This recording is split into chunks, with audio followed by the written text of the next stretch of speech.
What if I told you that one of Germany's most powerful armored commanders didn't lose his battle on the ground, but to the sky? June 1944. Normandy is burning. Orders are being drafted. General Leo Geyr von Schweppenburg prepares the counterattack that could crush the Allied invasion. But before his panzers can strike, the horizon begins to roar. Thousands of Allied aircraft darken the skies during Operation Overlord. Roads explode, headquarters vanish, armored columns turn into smoking wrecks. This isn't just the story of a battle. It's the moment Blitzkrieg died. Stay with me, because what happened next changed modern warfare forever. We'll explain everything in this video, step by step. Don't skip it. By 1944, the war had already shifted. Germany's early lightning victories, the sweeping armored thrusts through Poland and France, had been built on speed, surprise, and coordination. Geyr was a master of armored warfare, a firm believer in concentrated tank formations, the kind that had once stunned Europe. But this was no longer 1940. Across the English Channel, an unstoppable force was assembling. The Western Allies, led by American and British commanders, were preparing for the invasion of Nazi-occupied France. The operation would be called Operation Overlord, and at its heart lay the amphibious assault we now know as Normandy landings. Geyr understood something critical. If the invasion came, it had to be crushed immediately at the beaches. He argued for concentrated armored reserves positioned inland, ready to strike the Allied landing forces with overwhelming force before they could consolidate. But strategy in Hitler's Germany was never simple. Adolf Hitler distrusted his generals. Armored divisions were split, scattered, placed under competing chains of command. Precious time, the lifeblood of armored warfare, would be lost in hesitation. And above all, there was a factor Geyr could not control: the sky. On June 6, 1944, as Allied soldiers stormed ashore in Normandy, the true scale of Allied air supremacy revealed itself. Thousands of aircraft, fighters, bombers, reconnaissance planes, roared overhead. The Allies had achieved near total control of the air. Every road became a trap. Every movement by daylight became a gamble with death. Geyr's Panzer units, including elements of the powerful ISS Panzer Corps and Panzer Group West, attempted to move toward the beaches. But they were seen. And once seen, they were struck. Columns of tanks and supply vehicles advancing through the French countryside were torn apart by fighter bombers. Allied aircraft, particularly the American P-47 Thunderbolts and British Typhoons, hunted armor relentlessly. Bridges were destroyed. Fuel convoys exploded. Communications were shattered. The German counterattack that Geyr had envisioned, a concentrated, crushing blow, dissolved into fragmented, delayed thrusts. Units arrived piecemeal, exhausted, disorganized, already diminished before engaging the enemy. For a commander trained in maneuver warfare, it was a nightmare. You cannot mass forces when the sky sees everything.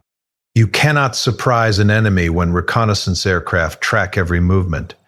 You cannot advance when the road itself becomes a killing ground. Then came the moment that symbolized the catastrophe.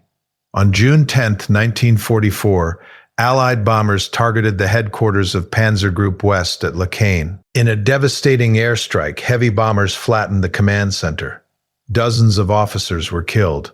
Communications equipment was destroyed. Staff coordination collapsed. It was not just a tactical blow. It was decapitation. Geyr himself survived, but his command structure was shattered. The ability to orchestrate a coherent armored counteroffensive, the very heart of his strategy, was crippled in a single afternoon. For the German army, this was a revelation written in fire. Air power was no longer just support for ground forces. It was dominance. It was paralysis. It was annihilation from above. In the weeks that followed, the battle for Normandy turned into a grinding struggle. German armor fought fiercely, often with remarkable tactical skill. But every movement required concealment.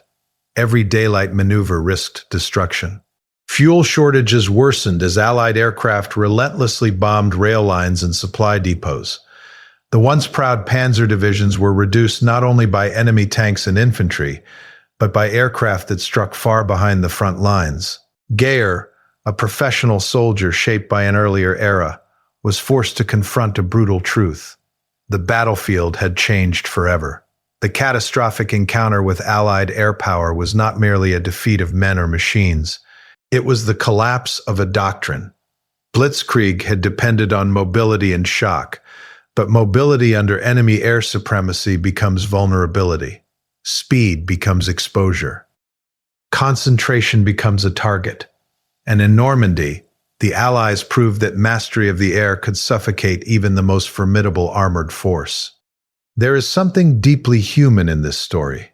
Imagine the tank crews, hardened veterans of the Eastern Front, forced to hide beneath trees during daylight, engines silent, listening for the distant whine of aircraft engines. Imagine commanders like Geyr studying maps, calculating movements, only to have those plans erased by forces he could neither see nor fight directly. Imagine the frustration, the helplessness of knowing that your enemy controls not just the land you stand on, but the sky above your head. War is often remembered through grand offensives and heroic stands, but sometimes its decisive moments happen in the invisible realm, in logistics, in reconnaissance, in air superiority. Geyr's catastrophic encounter with Allied air power stands as one of those moments. It marked the irreversible decline of German operational freedom in the West. It demonstrated that in modern industrial war, air dominance is not an advantage. It is a prerequisite for victory. By the time the Allied breakout from Normandy began in late July 1944, the fate of German forces in France was sealed. The encirclement at Falaise would follow. Retreat would become rout, and overhead, the aircraft would still be there, watching. Deciding, when Leo Geyr von Schweppenburg studied the map of northern France in early 1944, he was not merely looking at terrain. He was studying time. For a commander shaped by the armored revolutions of the early Second World War, war was a matter of speed, concentration, and decisive violence at the critical point. He believed deeply in the doctrine that had once stunned Europe, the concentrated counterstroke delivered by massed Panzer divisions at the precise moment of enemy vulnerability. Geyr was not an ideological fanatic. He was a professional soldier, an aristocratic cavalry officer who had witnessed the mechanization of warfare and adapted to it with intellectual seriousness. To him, tanks were not scattered defensive tools to be fed piecemeal into a front line. They were instruments of operational shock. Their strength did not lie merely in armor thickness or gun caliber, but in concentration, the ability to gather overwhelming force at one decisive location and shatter the enemy before he could stabilize. As the rate of an Allied invasion loomed across the English Channel, Geyr understood that Germany faced a strategic dilemma. The Allies possessed immense material superiority. They had industrial output, manpower, and, most critically, growing air power. Germany could not match them in prolonged attritional warfare on French soil. The only realistic hope was to destroy the invasion at its birth. His solution was simple in theory and extraordinarily difficult in practice. Hold the Panzer divisions in a powerful centrally located reserve behind the coast. Let the Allied forces land. Identify the main landing sector, then strike with concentrated armored force before the beachhead could expand. Smash the landing force while it was still confined, still disorganized, still vulnerable. This doctrine drew from earlier triumphs. In 1940, German armored formations had demonstrated how rapid, concentrated thrusts could collapse even well-prepared defenses. The lesson Geyr carried from those campaigns was clear. Dispersion is weakness. Concentration is power. Tanks scattered along hundreds of miles of coastline would be consumed one by one. Tanks held together, unleashed at the decisive moment, could change history. But Normandy was not Poland in 1939 or France in 1940. The enemy across the Channel was not the same adversary. The Western Allies had studied German methods. They had built artificial harbors, stockpiled unimaginable quantities of supplies, and coordinated land, sea, and air forces with industrial precision. Geyr's doctrine demanded speed and freedom of movement. Yet already, by early 1944, freedom of movement in occupied France was eroding. Allied bombers roamed the skies daily, striking rail lines, bridges, depots. Transportation networks were being systematically dismantled. Still, Geyr believed that if armored divisions were kept intact and mobile, they could move primarily at night and concentrate quickly enough to deliver the necessary blow.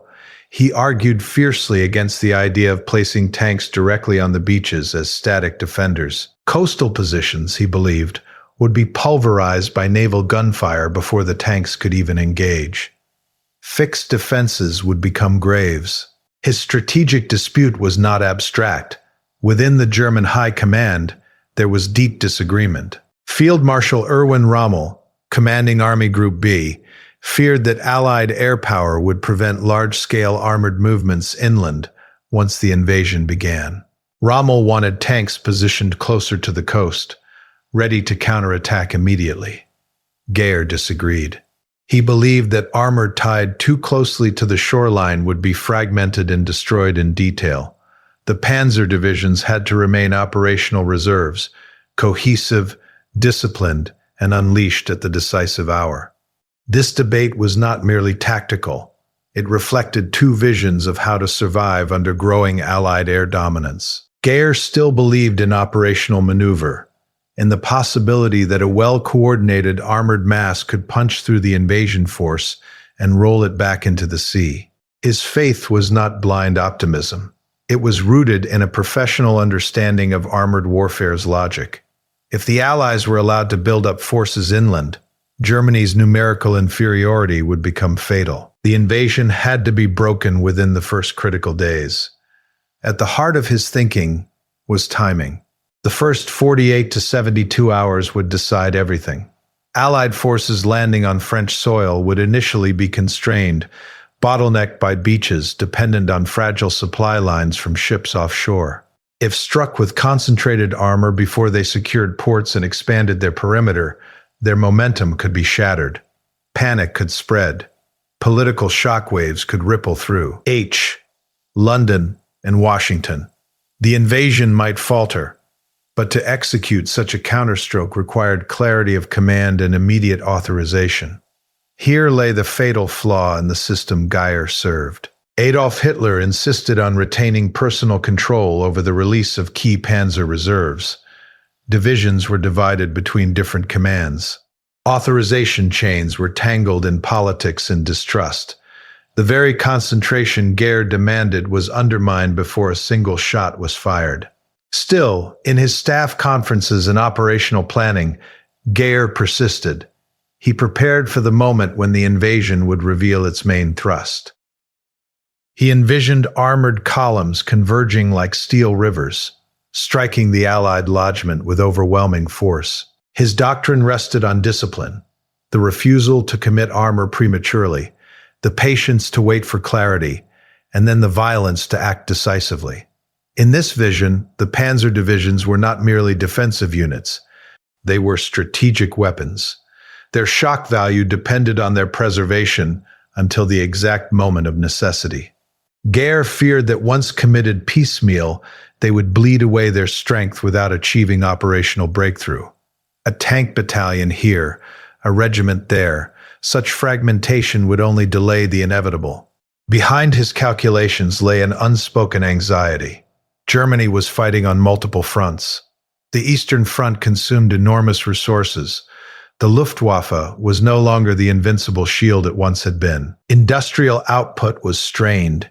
Geyr knew that he could not rely on reinforcements flowing endlessly into France. What he had at his disposal in June 1944 might be all he would ever have. That reality sharpened his insistence on concentration. Every Panzer counted. As the invasion approached, tension mounted within the German command structure. Intelligence reports were ambiguous.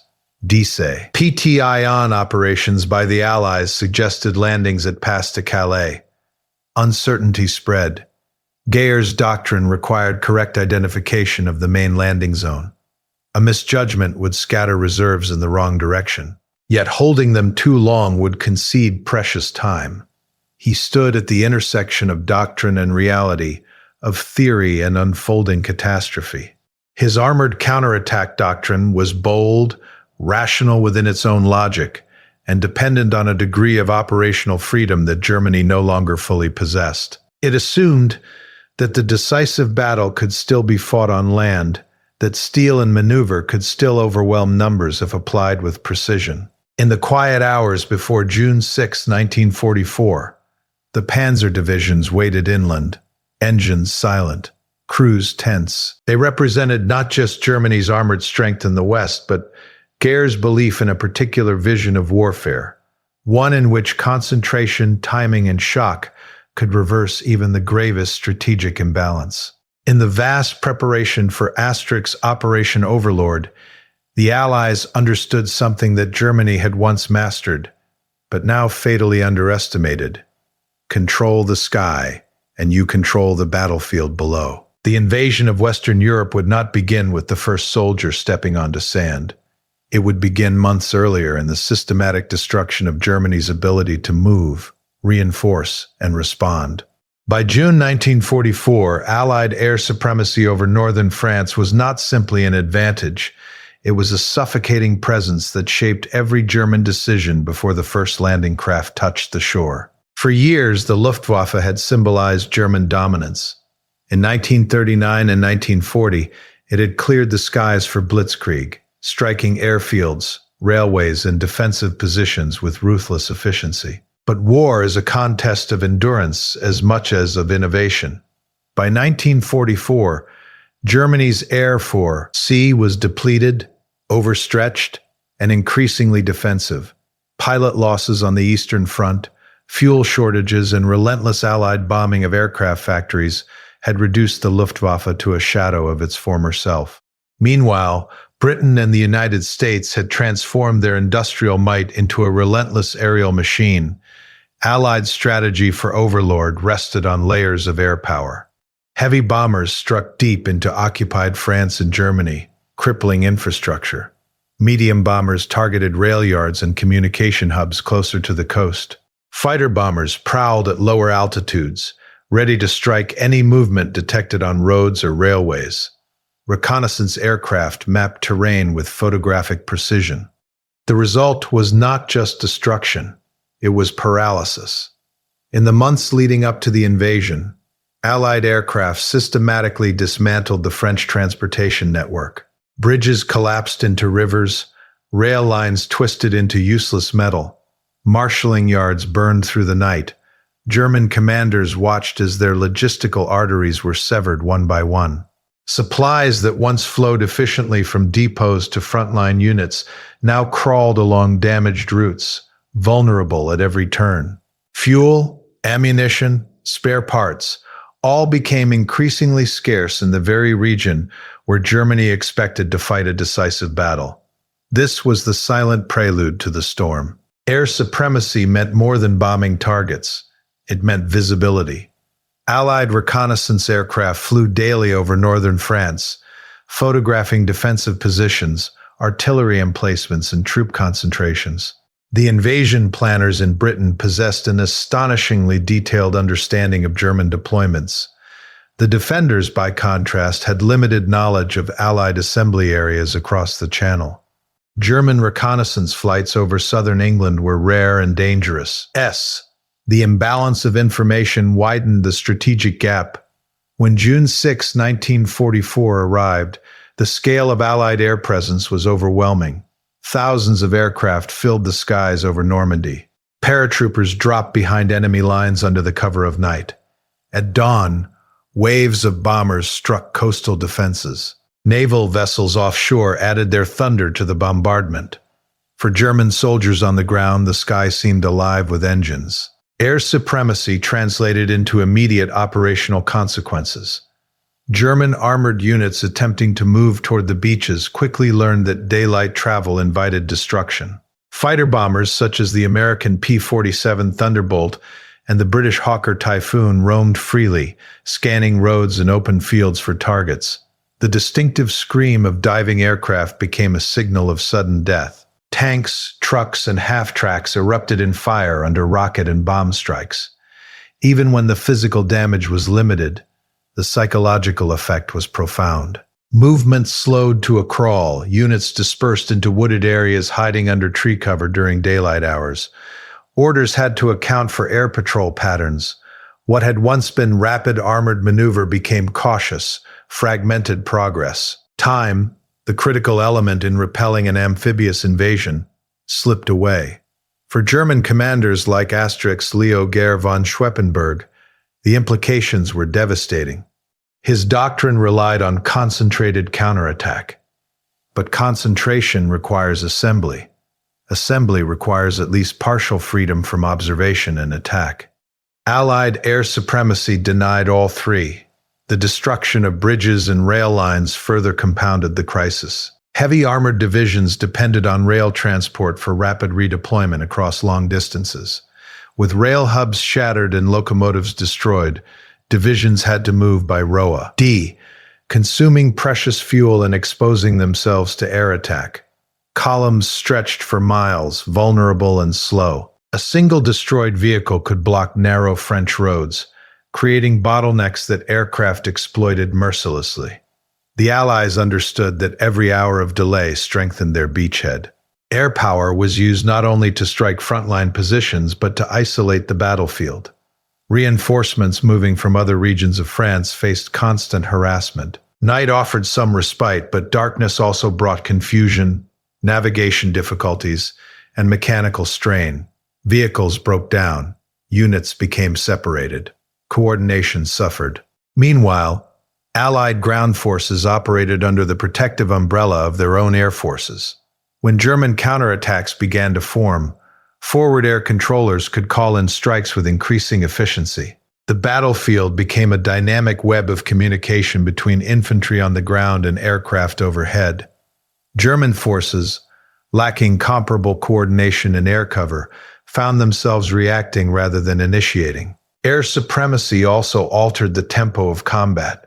German defensive positions that might have held for days were softened by bombardment before infantry assaults. Artillery batteries revealed by reconnaissance were targeted and destroyed.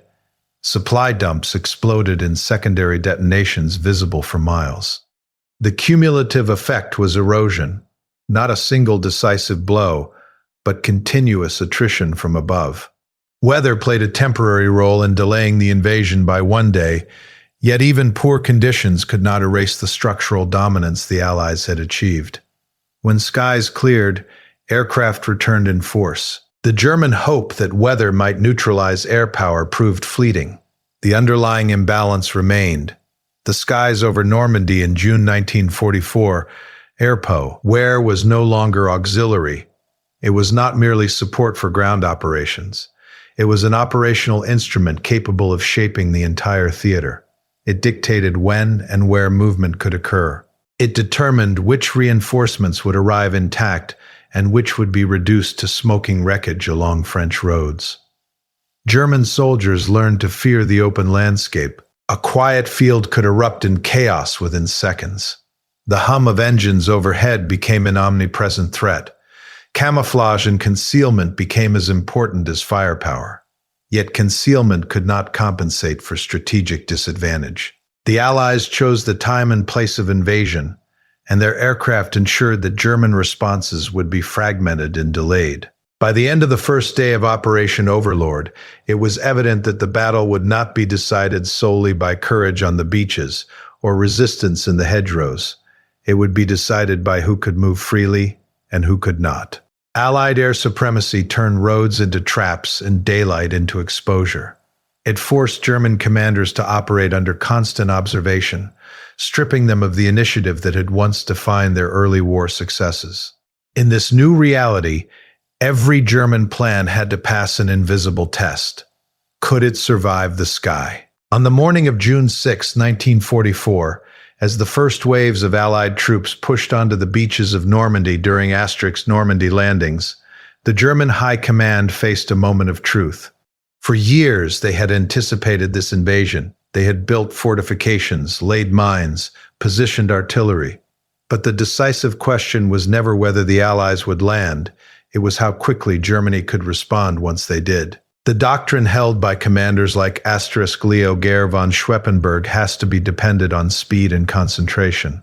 The invasion force, vulnerable in its earliest hours, had to be struck with overwhelming armored power before it could solidify its foothold.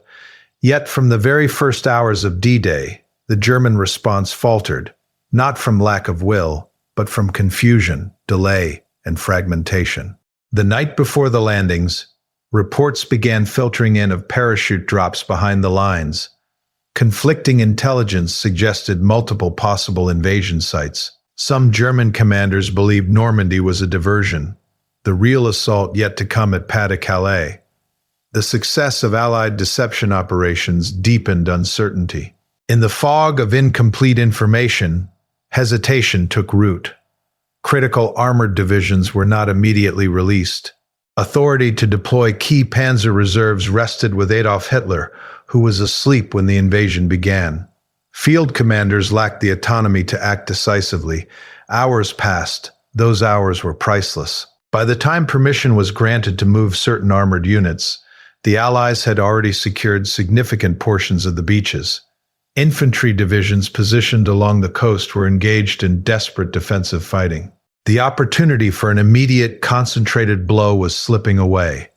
When German armored units did begin to move, they encountered a new and merciless reality. Allied air supremacy turned roads into lethal corridors. Columns advancing in daylight were attacked repeatedly by fighter bombers. Vehicles were destroyed. Fuel trucks ignited. Bridges were bombed. Movements slowed not only because of physical damage, but because commanders were forced to disperse their forces to reduce vulnerability from the air. The counterattack that had been envisioned as a unified hammer blow became instead a series of disconnected thrusts. Individual panzer divisions or elements thereof engaged in localized battles, often without coordination with neighboring units. Communication lines were strained. Radio transmissions were disrupted. The intricate synchronization required for operational maneuver warfare began to unravel. Near Caine, German armored forces mounted fierce resistance. The 21st Panzer Division launched counterattacks against British and Canadian forces on the eastern flank of the invasion. In some sectors, these counterattacks achieved temporary tactical gains. Allied units were pushed back. Gaps appeared. For brief moments, it seemed that the defenders might yet fracture the Allied line. But these efforts lacked mass. Instead of multiple divisions striking in coordinated fashion at a single decisive point, the German response was fragmented across sectors. Units committed to one engagement could not easily disengage and redeploy elsewhere. Allied naval gunfire and artillery compounded the difficulty, forcing German formations to fight under constant bombardment. The delay in assembling the Panzer reserves proved catastrophic. As each hour passed, the Allies poured more men, vehicles, and supplies onto the beaches. Engineers cleared obstacles. Temporary harbors were prepared. Defensive perimeters expanded. What might have been a precarious lodgment on the morning of June 6th began to harden into a fortified foothold by nightfall. German commanders found themselves chasing a moving target. The window for destroying the invasion force at its weakest point had narrowed dramatically. Now, any counterattack would confront increasingly organized defenses supported by overwhelming artillery and air power. The fragmentation of the German response was not merely logistical, it was structural. The division of command authority between different army groups and panzer commands created confusion about priorities. Should the main effort be directed against the British and Canadians near Caine, or against American forces at Omaha and Utah beaches? With limited reserves and constant press, every decision carried risk. Moreover, Allied deception continued to influence German calculations. The belief that Normandy might still be a secondary landing delayed the commitment of additional reserves. High Command feared stripping other sectors prematurely. This strategic caution translated into operational paralysis. As days passed, the nature of the fighting shifted. Instead of a rapid counterstroke aimed at throwing the Allies back into the sea, German armored units became entangled in brutal defensive battles in the Bocage, the dense hedgerow country of Normandy. The terrain favored close combat and defensive tactics, limiting the maneuver space essential for large-scale armored operations. Tanks that had been designed for sweeping advances now fought in confined lanes and fields, vulnerable to ambush and air attack. The Allied buildup was relentless. Each night brought more reinforcements across the Channel. By contrast, German units struggled to replace losses. Fuel shortages intensified. Spare parts were scarce. Damaged tanks often could not be repaired quickly. The attritional nature of the fighting eroded the strength of divisions that had been intended as shock forces. The failure of rapid response was thus not a single moment of collapse but a cumulative process. Initial hesitation delayed concentration. Air power disrupted movement. Command fragmentation prevented unity of effort. Deception clouded strategic clarity. Terrain restricted maneuver. Each factor alone might have been manageable. Together, they ensured that the German counterattack would never achieve the decisive weight required. For soldiers on the ground, the consequences were immediate and brutal. Tank crews who had expected to spearhead a coordinated assault instead found themselves fighting piecemeal engagements. Infantry units braced for armored support that arrived late in insufficient numbers. Officers recalculated plans daily as circumstances shifted beyond their control. The Allies, meanwhile, adapted rapidly. They fortified their positions, integrated close air support with ground operations, and expanded their logistical base. The longer the beachhead endured, the more improbable a German reversal became. What had begun as an invasion vulnerable to a concentrated blow transformed into a steadily growing Allied front. In retrospect, the failure of rapid response during the Normandy landings illustrates the fragile nature of military opportunity. War often hinges on narrow windows, hours in which decisive action can alter outcomes. When those windows close, even formidable forces struggle to compensate. The German armored doctrine relied on seizing such a window. Yet on D-Day, uncertainty, delay, and overwhelming Allied air dominance prevented the necessary concentration of force. By the time counterattacks fully materialized, they were no longer attempts to crush an invasion at its inception, but desperate efforts to contain an expanding front. In those critical early days of June 1944, fragmentation replaced concentration, reaction replaced initiative, and the chance to drive the Allies back into the sea dissolved amid smoke confusion. And the unceasing roar of aircraft overhead, 4 days after the landings in Normandy, at a quiet chateau near the village of Caine, the illusion of German operational control was shattered in a single afternoon. The headquarters of Panzer Group West, responsible for coordinating Germany's armored response to the Allied invasion, had settled into its routines. Maps covered tables. Telephones rang with urgent reports from the front. Staff officers moved between rooms carrying situation updates from Caine, Bayeux, and the American sectors further west. It was here that the counterstroke against the invasion was supposed to take shape. The command was under Leo Geyr von Schweppenburg, a professional officer who believed in concentrated armored maneuver as the only viable means of repelling the invasion.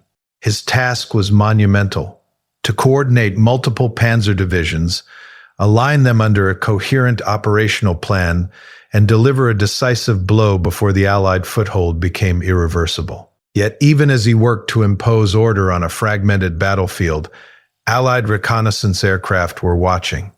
The skies over Normandy belonged to the Allies. Daily aerial photography had mapped defensive positions, troop movements, and suspected command centers.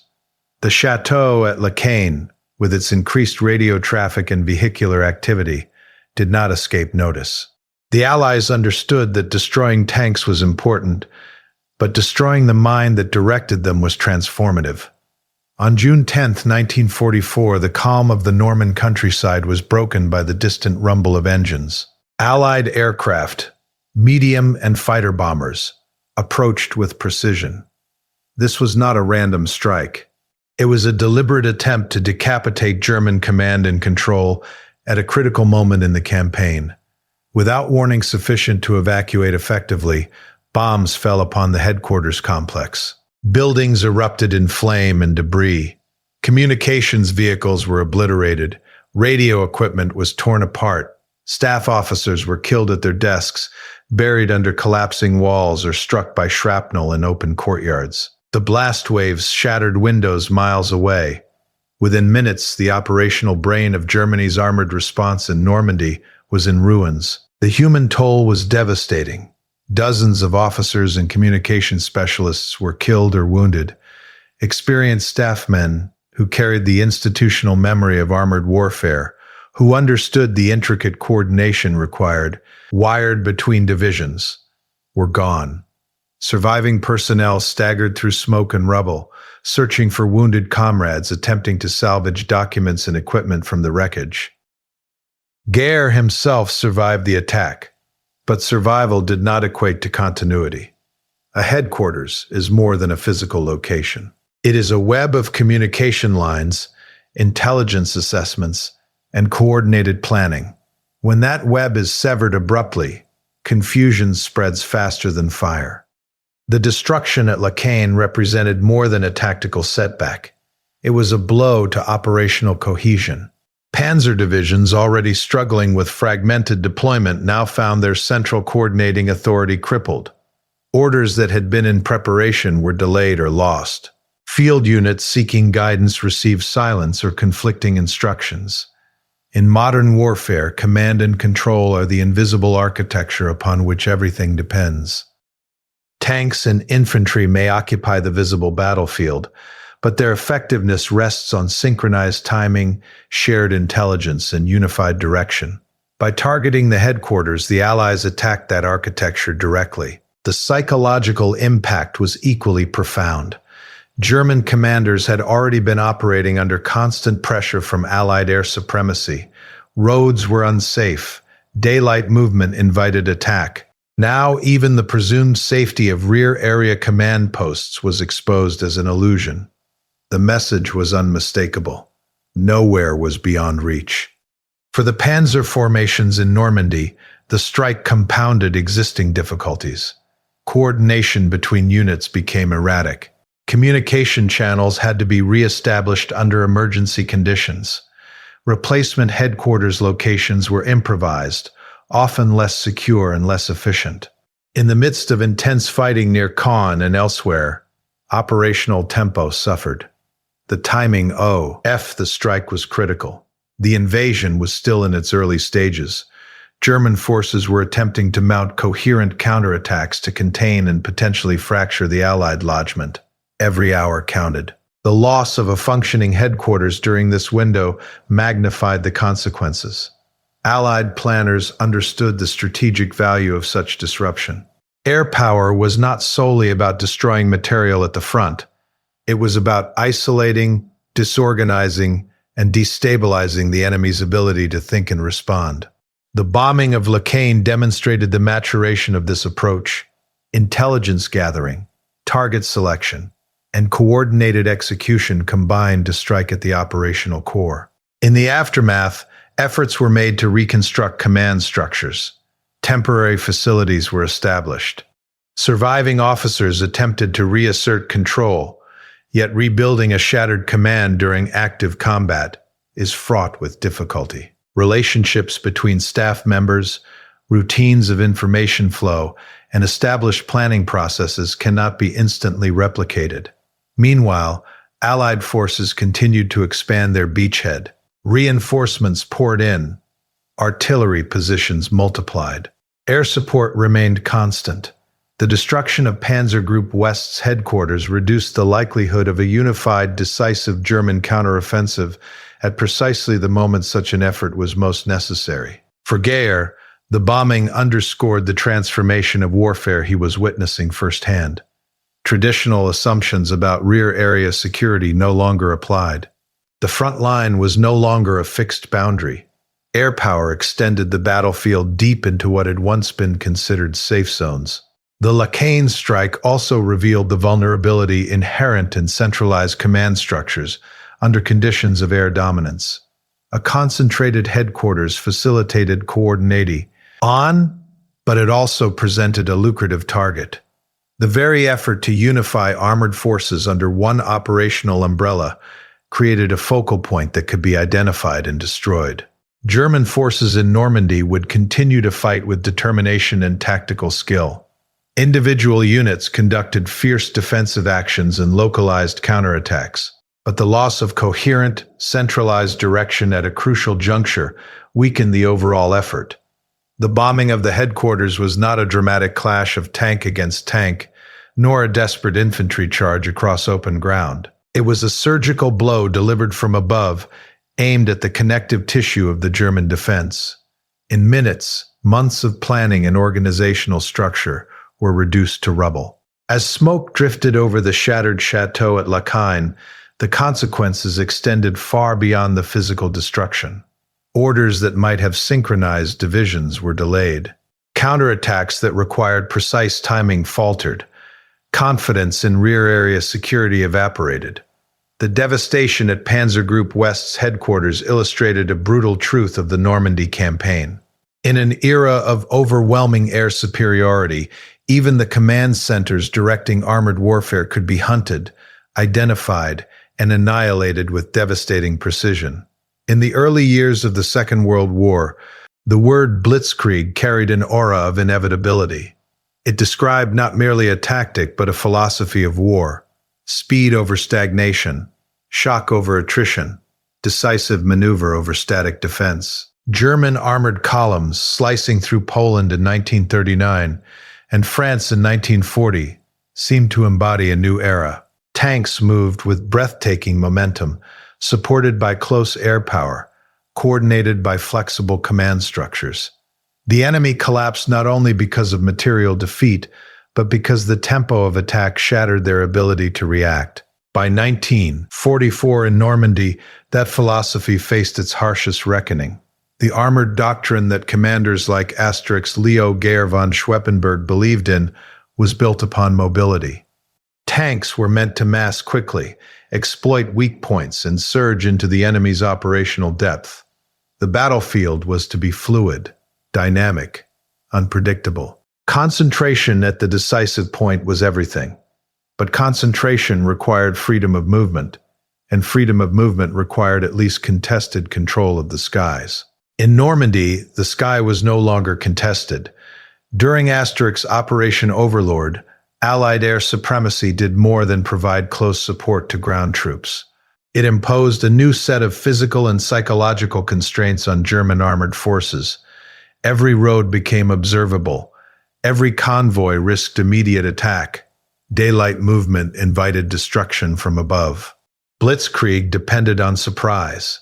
It relied on the ability to assemble forces rapidly and strike before the enemy could adjust. In the hedgerows of Normandy, surprise was increasingly impossible. Allied reconnaissance aircraft patrolled relentlessly. Photographic intelligence updated maps daily. German units attempting to mass were often detected long before they could launch an attack. The very act of concentration, once the essence of armored strength, became a liability. A column of tanks gathered for a counterattack presented a lucrative target for fighter bombers. Rockets and bombs did not need to destroy every vehicle to be effective. A few burning wrecks blocking narrow roads could paralyze an entire formation. Smoke and chaos disrupted coordination. Crews were forced to scatter and conceal themselves under trees, engines silent, waiting for aircraft to pass. Mobility turned into exposure. The Bocage countryside, with its dense hedgerows and sunken lanes, restrict maneuver. Tanks could not sweep across open plains as they had in earlier campaigns. Instead, they advanced through confined corridors vulnerable to ambush and air attack alike. The fluidity that Blitzkrieg required was replaced by fragmented close-quarters engagements. Meanwhile, Allied forces adapted rapidly. Infantry units integrated anti-tank weapons effectively within the hedgerow terrain. Artillery was coordinated with precision. Most significantly, air and ground forces operated in close cooperation. Forward observers could call in airstrikes against German armor with increasing efficiency. What had once been Germany's advantage, the seamless integration of air and land power, was now wielded against it. The Luftwaffe, which had once paved the way for armored breakthroughs, was largely absent. Fuel shortages, attrition, and industrial decline limited its presence over Normandy. German tank crews often operated without meaningful air cover. They were forced to endure attacks from aircraft they could neither effectively challenge nor escape. Psychologically, the impact was profound. Blitzkrieg had fostered a sense of initiative among German armored units. They were the hunters dictating the pace of battle. In Normandy, they became the hunted. The sound of approaching aircraft could halt an advance instantly.